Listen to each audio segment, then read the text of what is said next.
வண்ணங்கள் எப்பொழுதுமே அனைவரையும் ஈர்க்கும் தன்மை கொண்டவை. நமது வாழ்விலும் அது பிரதிபலித்து வருகிறது. ஆனால் உணவின் நிறத்திற்காக பயன்படுத்தப்படும் செயற்கையான வண்ணப்பொடிகள் உடல் நலத்திற்கு பெரும் தீங்கை விளைவிக்கின்றன. பூக்களின் வண்ணங்களை ரசிக்கலாம், வானவில் வண்ணங்களையும் ரசிக்கலாம். ஆனால் செயற்கை வண்ணங்களால் மெருகேற்றப்படும் உணவுகளை புசிக்கலாமோ? அது உடல் ஆரோக்கியத்திற்கு எப்படிப்பட்ட விளைவுகளை ஏற்படுத்தும் என்பதை பற்றிய ஒரு செய்தி தொகுப்பு.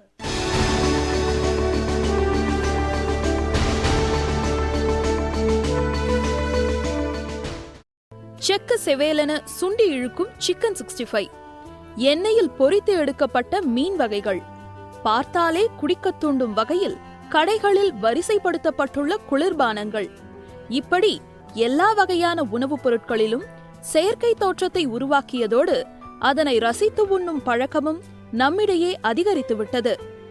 ஆனால் இத்தகைய வண்ணம் கலந்த உணவுகள் எந்த அளவு நமது உடல்நிலையை பாதிக்கின்றன என்பது எத்தனை பேருக்கு தெரியும்?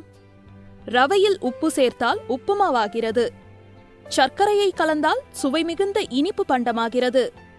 அதில் தேவையின்றி ரசாயனத்தை கலந்து அந்த உணவை நஞ்சாக்கலாமா என்ற கேள்வியும் எழாமல் இல்லை. நிறைய கடைகளில் கிடைக்கிற அந்த வர்ணம், அந்த கலர் ஒரு ரசாயன பொருள். இந்த ரசாயன பொருள் கண்டிப்பாக மக்களுக்கு கேன்சர் போன்ற நோய்களை உருவாக்குங்கிறது இன்னைக்கு கண்டுபிடிப்பு சொல்லுகிறது. கடைக்கு போயிட்டு ஒரு கீரை வாங்குறோன்னு வைங்க, கீரையில் என்னம்மா தொலை விழுந்திருக்கு, இந்த வேண்டாம், சுத்தமாக இருக்கிற கீரைன்னு கேட்டு வாங்குறோம் இல்லையா?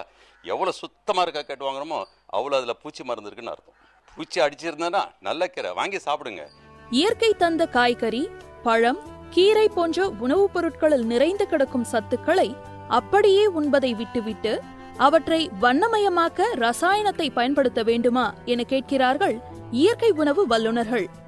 பழ வகைகளில், காய்கறிகளில் சத்து உண்டு என்பது அனைவருக்கும் தெரியும்.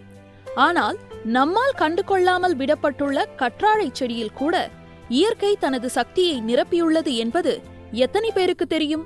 ஆக்சுவலாக ஆலோவேரால ஒரு 300 வகை இருக்குது. இதில் நிறைய பாய்சனஸ் வெரைட்டிஸும் இருக்குது. இது நம்மளுக்கு தெரியாது, ஐடென்டிஃபையும் பண்ண முடியாது. ஒரே ஒரு particular variety which is an African variety, அந்த வெரைட்டியை தான் மிராக்கிள் பிளான்ட்னு சொல்கிறோம். அதில் தான் ஏகப்பட்ட மெடிசினல் வேல்யூஸ் இருக்குது. நம்மில் சிலருக்கு இந்த ரசாயன நஞ்சின் பாதிப்பும் தெரிந்துள்ளது. ஆர்கானிக் எனப்படும் இயற்கை உணவுப் பொருட்களை சமைத்து உண்பதன் மூலம் உணவின் ருசி அதிகரிப்பதோடு உடல் நலமும் பாதுகாக்கப்படுகிறது. ஆர்கானிக் மெட்டீரியல்ஸ் பர்டிகுலராக வாங்குறதுனால இந்த பெஸ்டிசைட் தொல்லை, கெமிக்கல் தொல்லை எதுவுமே இல்லாமல் ஒரு ஹெல்த் ஃப்ரீ குக்கிங்காக இருக்குது. So you could be fit and fine. Organic பார்த்தீங்கன்னா ஹை ஃபைபர், அதாவது இந்த தால், ரைஸ், மில்லட்டில் வெளியில் அந்த கோட்டிங் இருக்கிற அந்த ஸ்கின்ல இருக்கிற ஹை ஃபைபர் ஃபுல்லாக பாடியில் சேர்ந்துடும். ஸோ அந்த fibre is very very starch and fibre is very very important for good health. Castro intestinal disorders வராது. அதனால இதில் எவ்வளவோ ஹெல்த் பெனிஃபிட்ஸ் இருக்கு. நீரும் நிலமும் காற்றும் மாசுபட்டு வரும் நிலையை கட்டுப்படுத்த அரசு நிர்வாகங்கள் நடவடிக்கை மேற்கொண்டு வருகின்றன.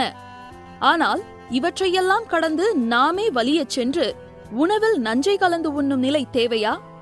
ஜெயா செய்திகளுக்காக லிசா மற்றும் முகமது அலி.